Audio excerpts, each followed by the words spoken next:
ରାବଣ ଶେଷ ମୁହୂର୍ତ୍ତରେ ତିନୋଟି କଥା କହିଥିଲେ, ଯଥାଶୀଘ୍ର ଭଲ କାମ କର ଏବଂ ଯଥାସମ୍ଭବ ଖରାପ କାମକୁ ସ୍ଥଗିତ ରଖ।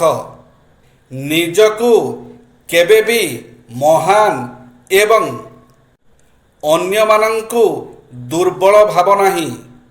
ମୁଁ ବାନର ଏବଂ ମଣିଷଙ୍କୁ ଦୁର୍ବଳ ମନେ କରୁଥିଲି ଏବଂ ସେମାନେ ଉଭୟ ମୋତେ ଏହି ଭାଗ୍ୟ ଆଣିଦେଇଥିଲେ। ଅନ୍ୟମାନଙ୍କ ସହିତ ଆପଣଙ୍କର ଗୁପ୍ତ କଥା ବାଣ୍ଟନ୍ତୁ ନାହିଁ। ଦୁନିଆ ଆପଣଙ୍କର ଗୁପ୍ତ କଥା ଜାଣିବ ଏବଂ ଖରାପ ସମୟରେ ସେଗୁଡ଼ିକୁ ଆପଣଙ୍କ ବିରୁଦ୍ଧରେ ବ୍ୟବହାର କରିବ। ସଫଳତା ଆଡ଼କୁ ଗୋଟିଏ ପାଦ।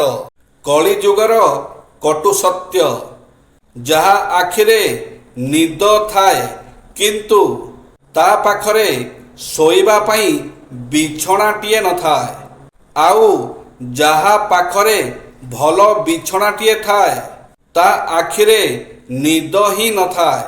ଯାହା ମନରେ ଦୟା ଥାଏ, ସାହାଯ୍ୟ କରିବା ପାଇଁ ତା ପାଖରେ ଧନ ହିଁ ନଥାଏ, ଆଉ ଯାହା ପାଖେ ଧନ ଥାଏ, ସାହାଯ୍ୟ କରିବା ପାଇଁ ତା ମନରେ ଦୟା ହିଁ ନଥାଏ।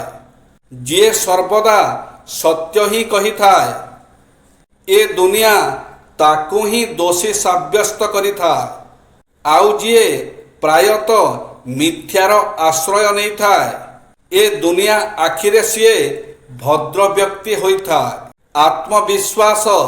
ଆତ୍ମବିଶ୍ୱାସର ଅର୍ଥ ଏହା ନୁହେଁ ଯେ କେହି ମୋତେ ପସନ୍ଦ କରିବେ।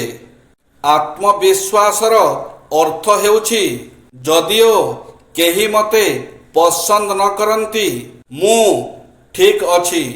ବଳିଦାନ, ଯଦି ଆପଣ ଯାହା ଚାହୁଁଛନ୍ତି ଆଉ କିଛି ବଳିଦାନ ଦେଉନାହାନ୍ତି, ଯାହା ଚାହୁଁଛନ୍ତି ତାହା ବଳିଦାନ ହୋଇଯାଏ। ସତ୍ୟ ଜନ୍ମ ମୃତ୍ୟୁ ଅଟେ ଚିରନ୍ତନ ସତ୍ୟ।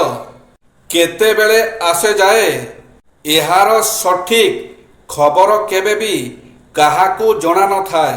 ଆସିବା ସମୟ ଖୁସିର ଲହରୀ, ଯିବାବେଳେ ଦିଏ ଦୁଃଖ। ମଝିରେ ରହିଲା ଯେଉଁ ସମୟଟି ମନକୁ ଖୁସିରେ ରଖ।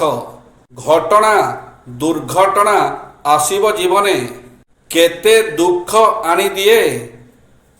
ଅନୁଭବୀ ପରା ଅନୁଭବ କରେ, ତାକୁ ଭୋଗିବାକୁ ହୁଏ। ସଫଳତା ହେଉଛି ପ୍ରତିଦିନର କଠିନ ପରିଶ୍ରମ ଏବଂ କେବେ ହାର ନ ମାନିବା ଚେଷ୍ଟା ଜାରି ରଖନ୍ତୁ। ଭାଇ 200 ମାଗିଲେ 500 ବଢ଼େଇବା ଲୋକ ହେଲା ଭାଇ। କେବେ ସାମ୍ନାରେ ନ ରହି ପଛରେ ରହି ତୁ ଆଗେଇ ଚାଲ କହୁଥିବା ଲୋକଟା ହେଉଛି ଭାଇ।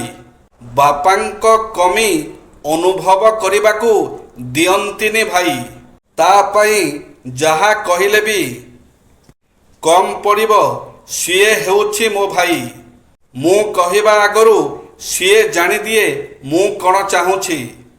ଭଗବାନ ଏମିତି ଭାଇ ସମସ୍ତଙ୍କୁ ଦିଅନ୍ତୁ। ଜୟ ଶ୍ରୀ ଜଗନ୍ନାଥ।